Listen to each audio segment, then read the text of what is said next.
মাত্র 1 মিনিটে আলু দিয়ে কাতল মাছের এই মজার রেসিপিটি দেখে নিন, যে কেউ এর প্রেমে পড়ে যাবে।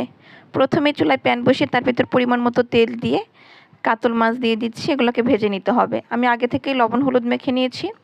2 পাশ একটু করে ভাজা হয়ে গেলে এগুলোকে তুলে নিচ্ছি।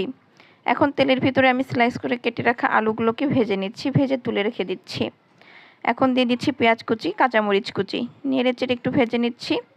আদা রসুন বাটা দিয়ে বেশ ভালো মতো একটু নেড়েচেড়ে ভেজে দিয়ে দিচ্ছি পানি।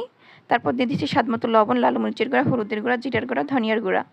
নেড়েচেড়ে মিক্স করে মশলাটাকে কষিয়ে নিতে হবে। কষানো হয়ে গেলে এর ভিতরে আমি অ্যাড করে দিচ্ছি ভেজে রাখা আলু। নেড়েচেড়ে মিক্স করে ঢাকনা দিয়ে ঢেকে পানি ছাড়া একটু কষিয়ে নিচ্ছি।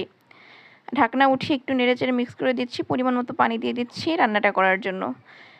বলক উঠে গেলে দিয়ে দিচ্ছি ভেজে রাখা মাছ, ঢাকনা দিয়ে ঢেকে রান্না করে নিচ্ছি। হাফ চামচ দিয়ে দিচ্ছি গরম মশলার গুঁড়া। ব্যাস তৈরি হয়ে গেছে মজাদার এই রান্নাটি। এখন যাকেই খাবেন সেই এই রেসিপির